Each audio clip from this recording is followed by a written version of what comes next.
Ladies and gentlemen, this is Joe's Classic Video Games back with another cool pinball repair video for you today. Boy, we got one in today. This thing washed up on the beach. This is a Gottlieb home run Wedgehead single player pinball machine. Probably from the 70s, Joe? What do you think? No idea. Joey has no idea. Now, Joe, they can tell from here that Shane did a horrible job on the paint. Well, you know, Shane, I told him I was going to call him out on it.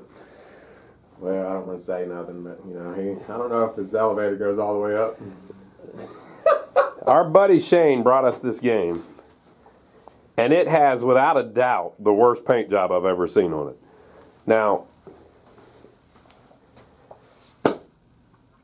I don't even know what to say, Joe. It's going to make it much worse here in a minute. This is bad enough, but I'm going to show you. Why it's so bad. So these, I believe, were supposed to be baseball bats. They look like something else now. Here's what makes it so bad. Okay, are you ready?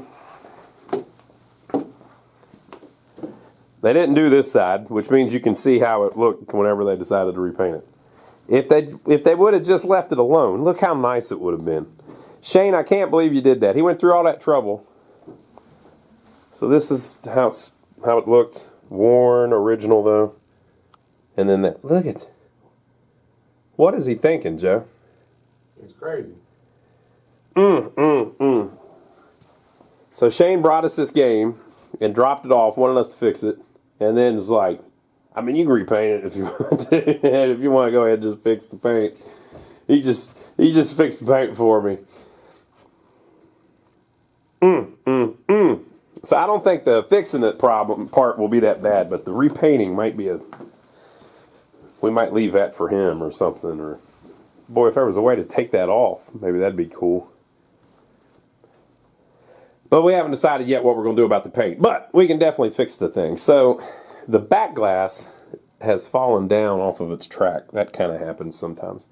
So there's a little spot at the top. Ain't no big deal. We can slide that back up where it goes, but it looks like it's in pretty good shape. I don't see any wear on it, so there may not be much. Looks like it's delaminated just a little bit right there, but all in all, that looks pretty good. The play field is very dusty. There's a little bit of wear here where it kicks the ball out, but it's not on the paint. And it looks like it's going to be in pretty good shape. It's got two little vary targets halfway up. It's like the one we did, I can't remember the name of that game, but Pro Football, I believe it was called, that kicks the ball out from the middle. The football one, by kicking the ball out from here, it kind of made it like it was more like a football game than kicking it from the side. And so they've done the same thing with this baseball game. And so they had to use a different apron, so it's got this little slot to kick the ball out of the out hole. Pretty wild. But it looks like the plastics are fine.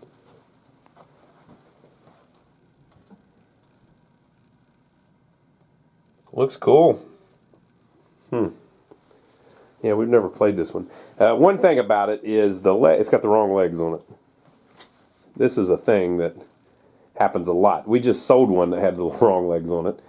It looks like 28-inch legs. You see Joe standing next to that flash there. It's the same size as your average pinball leg, but on the wedge heads, since the cabinet's thinner, see how it's not as deep? You're supposed to have 31-inch legs on it so that it sits up higher. So it's a little bit too low, but it ain't that big of a deal. I guess it's 2.5 inches too low, but other than that, it looks cool. Okay, so we're going to slide the glass off and look inside of it just real quick, and then Joe's going to work the playfield a little bit, get that all cleaned up so we can knock that part out, and then we'll do some of the electronic stuff. Well, it's very dusty, but other than that, it's a real clean-looking game as far as, it doesn't look like there's a ton of hacks or anything like that. Everything looks very serviceable. These wedge heads are cool because they don't, since it's only one player, they don't have a ton of extra stuff. So much simpler inside. And then, that broke into the game, Joe. Looks like they went in for that cash box. Mm-hmm. They had to have those quarters. Boy, it's rough over there where Shane's at. Man, look at him. Beat right through it. Looks like a foot or something might have done it. Looks like everything's there, though. You see anything missing, Joe? No, it's complete. All right. Go ahead and lay that down, and then we'll look at the play field, and then we'll get started on cleaning it up a little bit.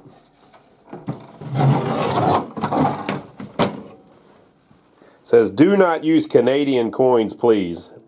Just straight up bigotry against the Canadians, Joe. Why are they doing that? Mm-hmm. Your Canadian coins are no good here, apparently. You see any problems, Joe? Any problem child areas?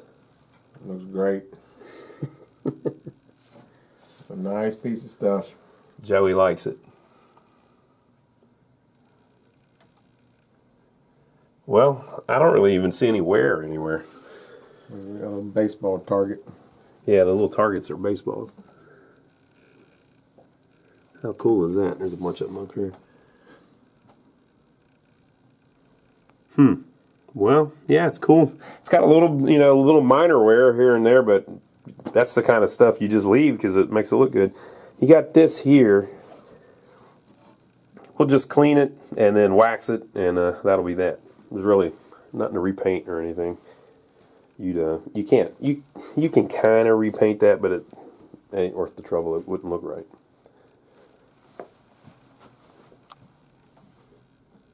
All right, Joe. So how you gonna do it? I'll take everything off. Everything off. Okay. I'm gonna set it on this pinball over here. Okay. I'm gonna clean everything. He's gonna clean everything. I'm gonna wax everything. Gonna wax everything. And I'm gonna put everything back on with new rings. Everything back on with new rings. And then I'm gonna hand it off to you, and you can fix it. I can do the electronics. All right. Well, that sounds like a plan. All right. So we're gonna get Joe started working on it, and then we'll see how the playfield turns out at the end of the day.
folks, so we got the playfield cleaned up. It came out really nice.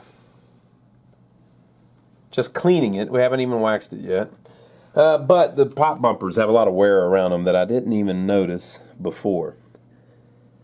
So I think we'll touch that up pretty quick. It's not even that big of a deal. It's two colors.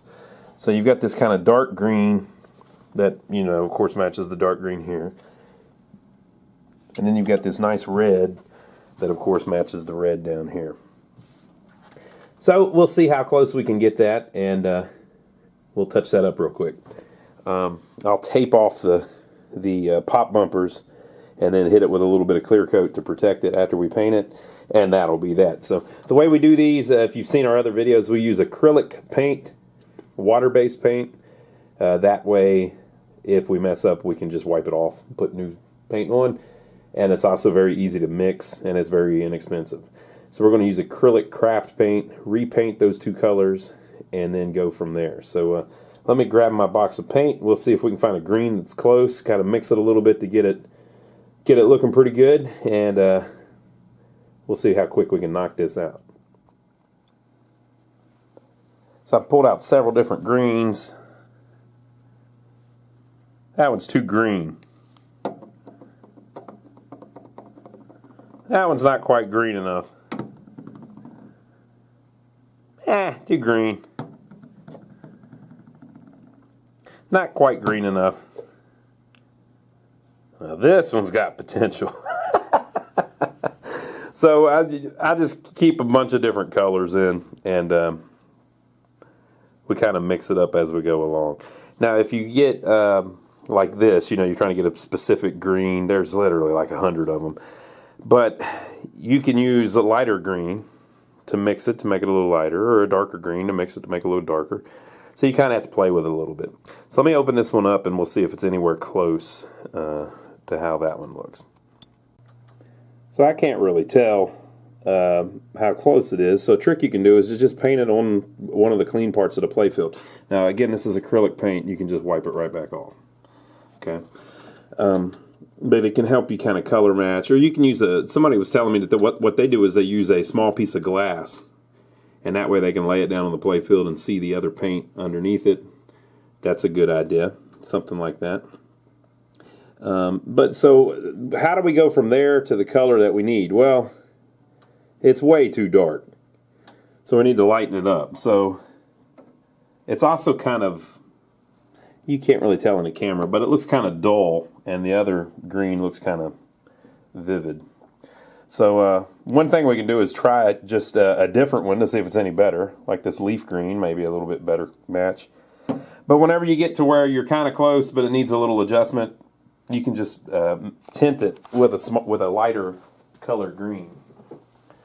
So something like this is much too light, but you can use it to move the green the way you want. And then if you get pretty close, you might look at it and say, if it was just a little bit more blue, so you can drop a little blue paint in it. So you just kind of play with it and go back and forth. Let me mess around with it a little bit, and I'll see if I can get anything anywhere near it. So I mixed together a little bit of holly green and a little bit of leaf green, and it made a green.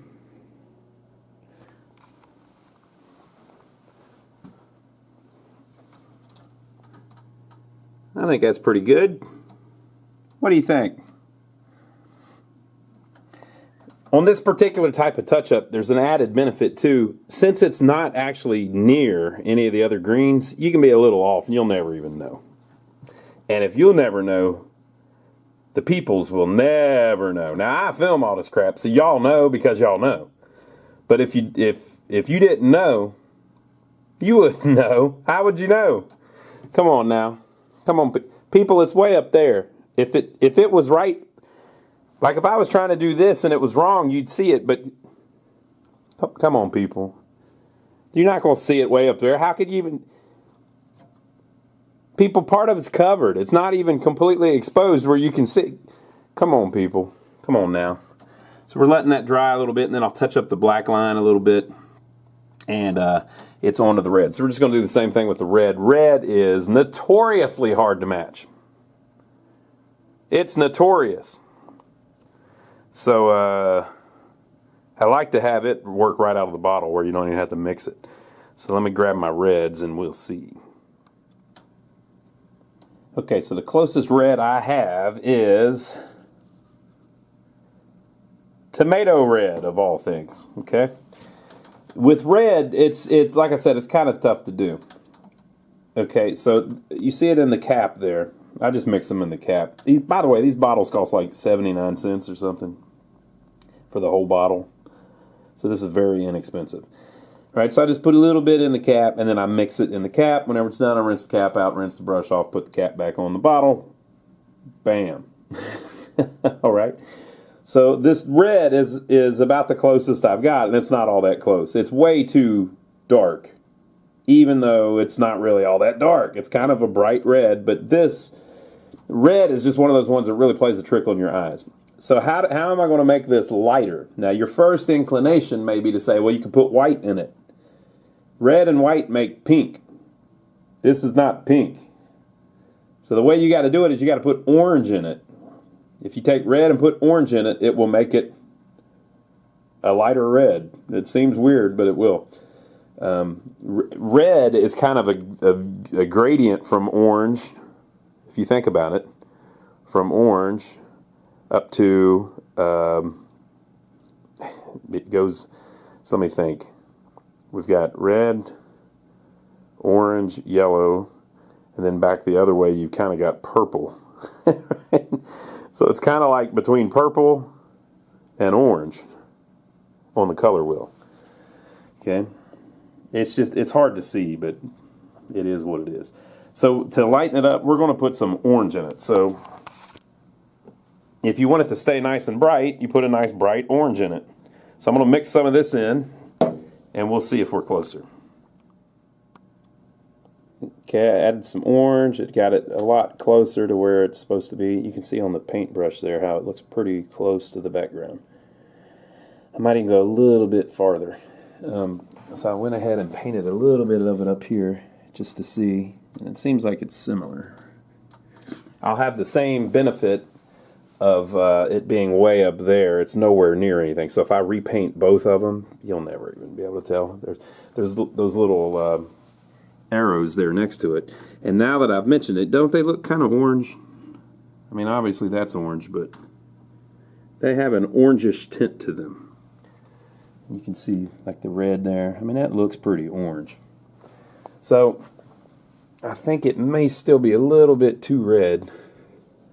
So I might go just a little bit farther orange, and we'll go ahead and throw it on. Okay, so I painted it in. Now,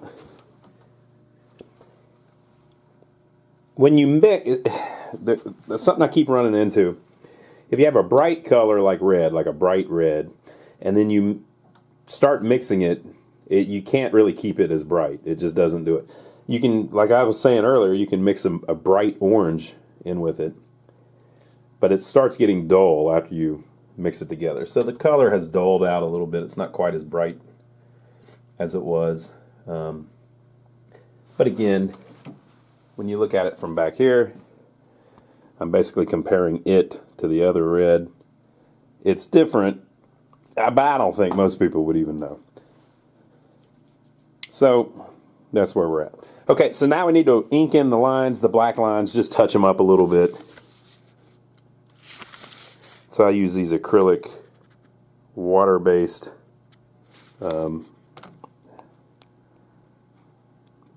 I've got it on manual focus again.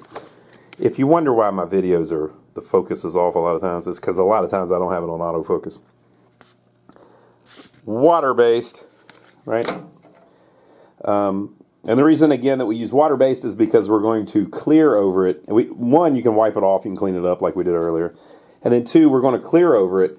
Sometimes when you clear over oil-based things, the clear doesn't stick. It causes all kinds of problems. If you use like a Sharpie, sometimes when you clear over it, the Sharpie will just run like bad mascara. Don't do it, people. Don't do it.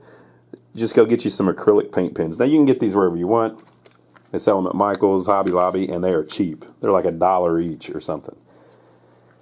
People, just so you know, I'm not trying to get you to spend a bunch of money. I'm trying to get you to spend just a little bit of money, okay?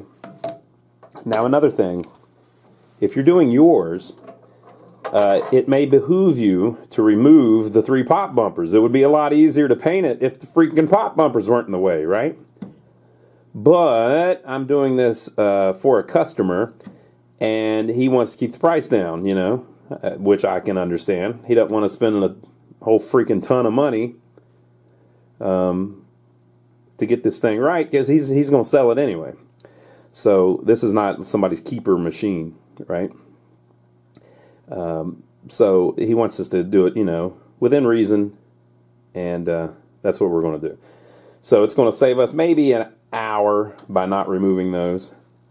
On your personal machine, if you're doing it and you're a hobbyist, I would definitely remove the pop bumpers, because you'll get a better look in the end, right? So I'm going to touch up the black lines, and then we're going to clear it. I'm going to take a little bit of painter's tape, and tape off the sides from the skirt up, basically, so that whenever I spray the clear on it, I don't get it all over everything.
Okay, folks, so this is where we are so far.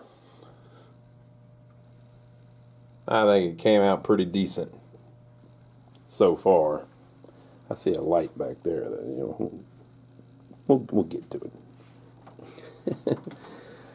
All right, so I think the playfield cleaned up pretty nice. Good little start. I did put some clear on the middle there, and it did darken up that rut a little bit. Hopefully that'll protect it a little bit more, but it is what it is. And I think our red and green came out pretty nice. Can you tell the difference between that green and that green? It's different. It's a little off. Now, can you tell the difference between that red and that red? Yeah, I mean, you can see it. You can tell, right? But most people won't even realize that that's been repainted, so they'll never even think to question it. Now, if somebody's out here with a inspector, a Sherlock Holmes magnifying glass, yeah, they'll figure it out.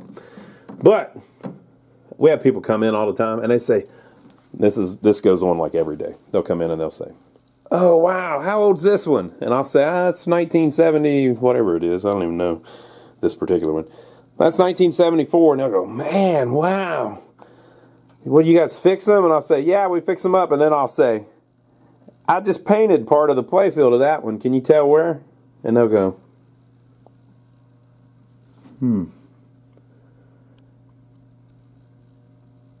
And they'll just look and look, they can't figure it out. It's not because I'm great at it, people. It's just that that's not something people are really looking for. People that are pinball collectors, though, they get all obsessed about that crap, and they forget how to look at something with a pair of fresh eyes. They look at it from a jaded collector's viewpoint, and they've, you know, half of them have forgotten how to have fun. Come on, people. It's going to be all right. All right, so I think it came out pretty good. Make sure to leave your comments below. Let us know what you think so far. Give us a thumbs up for taking the trouble to film it for you. Hey, if you want to support our channel, you know how you can do that? You can check out our website. I think I mentioned it earlier, but go to lionsarcade.com. We have a parts page on our website. You can go check out the stuff there. Make sure to check that out. And then also check out my brother, Donnie. If you don't know about that, my brother has a channel here on YouTube as well. If you like watching us work on these old pinball machines, you would probably enjoy Donnie's channel, my brother Donnie's channel. He works on old cars, and we have a couple of buildings in a small town near here that we're fixing up to try to help revitalize their downtown area, so that's kind of fun. So go check that out. I'm over there with them a lot. But on the next video, we'll start fixing this thing mechanically.